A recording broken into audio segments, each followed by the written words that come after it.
दोस्तों स्वागत है आपका इनसाइट नॉलेज की एक और नई वीडियो में। इस समय की दो बड़ी डिफेंस और वर्ल्ड अफेयर से जुड़ी खबरों के बारे में बात करेंगे, जिसमें हमारी पहली खबर भारतीय वायुसेना को लेकर है, जिसने चीन की वायुसेना को पूरी तरह से हैरान कर दिया है और पहली बार वर्ल्ड की जो वायुसेना की रैंकिंग होती है उसमें भारत ने चीन को पछाड़कर तीसरे स्थान पर आ गया है। इस खबर के बारे में डिटेल में आगे बात करेंगे। इसके अलावा हमारी दूसरी खबर बांग्लादेश से आ रही है, जहां पर 3 बांग्लादेशी जो घुसपैठ करके भारत के अंदर आए थे उनको मार गिराया गया और इसको लेकर अब बांग्लादेश ने भारत के खिलाफ प्रोटेस्ट शुरू कर दिया है। जानेंगे इस खबर के बारे में भी डिटेल में। दोनों खबर काफी इंटरेस्टिंग है, इसलिए वीडियो को अंत तक जरूर देखिएगा। तो चलिए शुरू करते हैं इस वीडियो को। भारत ने एक बार फिर दुनिया को अपनी ताकत का एहसास करा दिया है। World directory of modern military aircraft यानी WDMMA की ताजा रिपोर्ट में भारत ने चीन को पीछे छोड़कर दुनिया की तीसरी सबसे ताकतवर वायुसेना का दर्जा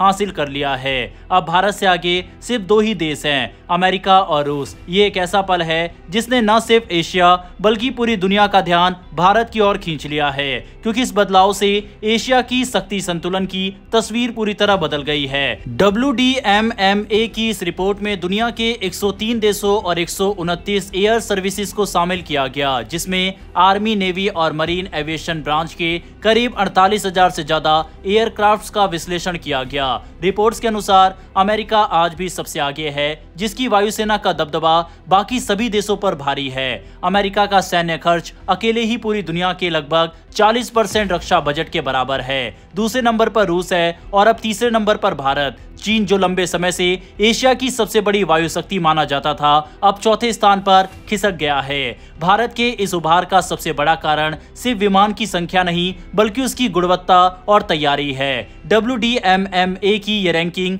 केवल कितने विमान है इस पर नहीं बल्कि कई तकनीकी पहलुओं पर आधारित होती है। इसमें शामिल है हमले और रक्षा की क्षमता, लॉजिस्टिक सपोर्ट, ट्रेनिंग, मॉडर्नाइजेशन और ऑपरेशनल रेडीनेस। इस आधार पर भारतीय वायुसेना को ट्रूवल रेटिंग यानी TVR में 69.4 अंक मिले, जबकि चीन की वायुसेना यानी PLAAF को 63.8 अंक, यानी कि संख्या भले ही चीन के पास ज्यादा हो लेकिन ट्रेनिंग और तैयारी में भारत ने उसे पीछे छोड़ दिया है। भारतीय वायुसेना के पास इस समय करीब 1716 एयरक्राफ्ट्स हैं, जिनमें 31.6% फाइटर जेट्स, 29% हेलीकॉप्टर और 21.8% ट्रेनर शामिल है। इसके अलावा भारतीय नौसेना के पास 232 एयर यूनिट्स हैं और भारतीय थल सेना के पास 540 एयर यूनिट्स हैं। अगर इन सबको मिलाकर देखा जाए तो भारत का कुल TVR स्कोर लगभग 140.6 तक पहुंच जाता है, जो चीन के कुल 144.4 के बराबर है। लेकिन क्वालिटी, ट्रेनिंग और ऑपरेशनल दक्षता के मामले में भारत आगे निकल चुका है। भारत की एक और बड़ी ताकत है इसकी विविध सोर्सिंग रणनीति। भारतीय वायुसेना के पास अलग अलग देशों से आने वाले विमान हैं, जैसे अमेरिका से आए अपाचे हेलीकॉप्टर और C-17 ट्रांसपोर्ट एयरक्राफ्ट, रूस से मिले Su-30 MKI फाइटर्स और भारत में बने स्वदेशी तेजस जेट और ध्रुव हेलीकॉप्टर। इस तरह के मिश्रण से भारतीय वायुसेना को न सिर्फ लचीलापन मिलता है बल्कि किसी एक देश पर निर्भरता भी नहीं रहती। यही वजह है कि भारत की वायुसेना आज इंटर ऑपरेबिलिटी और रेजिलियंस दोनों में चीन से कहीं आगे है। वहीं चीन के पास भले ही 3700 से ज्यादा एयर यूनिट्स है, लेकिन उसकी कमजोरी ट्रेनिंग, क्लॉज एयर सपोर्ट और स्पेशल मिशन यूनिट में है। चीन ने भले ही J-20 जैसे स्टेल्थ फाइटर्स में भारी निवेश किया हो, लेकिन उसकी वायुसेना का संचालन और पायलटों की ट्रेनिंग भारतीय वायुसेना जितनी सशक्त नहीं मानी जाती। यही कारण है कि WDMMA की रैंकिंग में चीन 7वें स्थान पर आ गया, जबकि भारत 6ठे स्थान पर पहुंच गया है। भारत की इस रैंकिंग में बढ़त का एक और बड़ा कारण है हाल ही में हुई ऑपरेशन सिंदूर। मई 2025 में भारतीय वायुसेना ने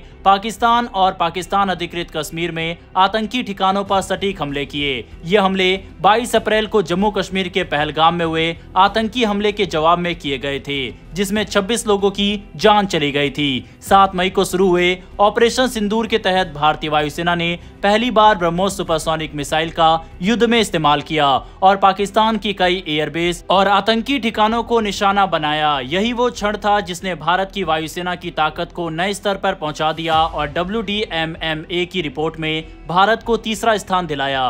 भारत की ये उपलब्धि सिर्फ एक रैंकिंग नहीं बल्कि दुनिया के लिए एक संदेश है कि भारत अब केवल एक क्षेत्रीय शक्ति नहीं बल्कि एक वैश्विक हवाई ताकत बन चुका है। इंडो पैसिफिक में बढ़ते तनाव के बीच भारत की ये स्थिति न सिर्फ चीन के विस्तारवाद को चुनौती देता है बल्कि भारत की रक्षा नीति को और मजबूत बनाती है।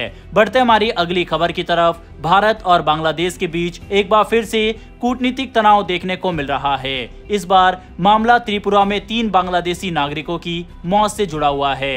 बताया जा रहा है कि ये तीनों बांग्लादेशी अवैध तरीके से भारत की सीमा पार कर त्रिपुरा के खोवाई जिले के विधाबिल गांव तक पहुंचाए थे, जो बॉर्डर के करीब 3 किलोमीटर अंदर है। वहां इन लोगों पर आरोप है कि इन्होंने मवेशी चोरी करने की कोशिश की और जब गांव वालों ने इन्हें रोका तो उन्होंने लोकल लोगों पर ही हमला कर दिया। रिपोर्ट्स के मुताबिक ये घटना आधी रात के आसपास हुई। गांव वालों ने जब इन तीनों अज्ञात व्यक्तियों को देखा तो शक हुआ और पूछताछ की कोशिश की। तभी इन बांग्लादेशी घुसपैठियों ने चाकू जैसे धारदार हथियारों से हमला कर दिया। गांव के लोग भी आत्मरक्षा में भिड़ गए। इस झड़प में एक भारतीय ग्रामीण की मौत हो गई जबकि तीनों बांग्लादेशी भी मारे गए। बाद में पुलिस ने मौके पर पहुंचकर जांच शुरू की और मृत बांग्लादेशी नागरिकों के शवों को औपचारिक प्रक्रिया के बाद बांग्लादेश के अधिकारियों को सौंप दिया। अब विवाद यहीं से शुरू हुआ। बांग्लादेश सरकार का कहना है कि मारे गए तीनों व्यक्ति निर्दोष ग्रामीण थे जिन्हें भारतीय भीड़ ने पीट कर मार डाला।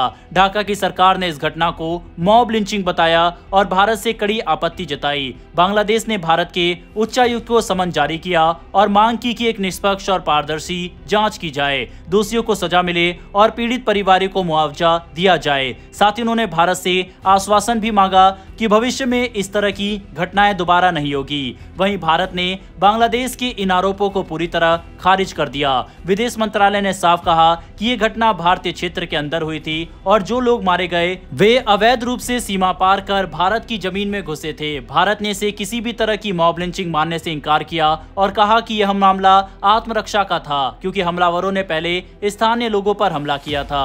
मंत्रालय ने यह भी बताया कि इस घटना में एक भारतीय ग्रामीण की भी जान गई, जिससे साबित होता है कि झड़प एक तरफा नहीं थी। त्रिपुरा पुलिस ने इस घटना पर एफआईआर दर्ज कर जांच शुरू कर दी। वहीं बीएसएफ ने खोवाई सेक्टर में पेट्रोलिंग और निगरानी बढ़ा दी ताकि भविष्य में इस तरह की घटनाएं न हो। भारत ने बांग्लादेश को यह भी याद दिलाया कि सीमा पार से मवेशी तस्करी, मानव तस्करी और ड्रग्स स्मगलिंग जैसी गतिविधियां लगातार चिंता का विषय बनी हुई है। कई बार बांग्लादेशी नागरिक भारत में अवैध रूप से प्रवेश करते हैं, जिससे सीमा सुरक्षा के लिए खतरा पैदा होता है। दरअसल भारत और बांग्लादेश के बीच का बॉर्डर बहुत बड़ा है, करीब 4000 किलोमीटर लंबा। ये भारत की किसी भी पड़ोसी देश के साथ सबसे लंबी सीमा है। सिर्फ त्रिपुरा और बांग्लादेश के बीच ही लगभग 856 किलोमीटर लंबा बॉर्डर है। ये इलाका बेहद संवेदनशील है क्योंकि यहाँ की आबादी दोनों तरफ काफी करीब रहती है और सीमा पर फेंसिंग पूरी तरह नहीं लगी। यही वजह है कि तस्करी और घुसपैठ की घटनाएं आम है।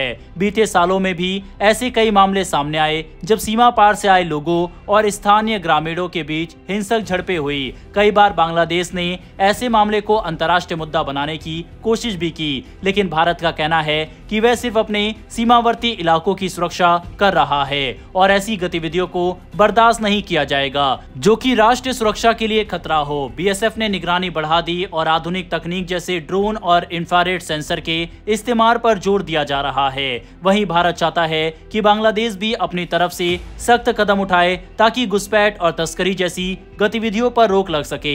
आपको बता दें, इससे पहले भारतीय सेना ने कई बांग्लादेशियों को डायरेक्ट शूट भी किया है और अब सीमा से इस तरह की खबरें सामने आ रही है। बहरहाल दोस्तों, इस वीडियो में इतना ही। इन दोनों खबरों पर अपनी राय कमेंट बॉक्स में लिखकर बताइएगा। इन्फॉर्मेशन और वीडियो पसंद आई हो तो वीडियो को लाइक करके हमारी आने वाली डेली ऐसी वीडियो के लिए नीचे दिए गए सब्सक्राइब बटन को प्रेस कर बेल आइकन को जरूर दबा लें। फिर मिलेंगे ऐसी एक नई वीडियो के साथ। धन्यवाद। जय हिंद, जय भारत।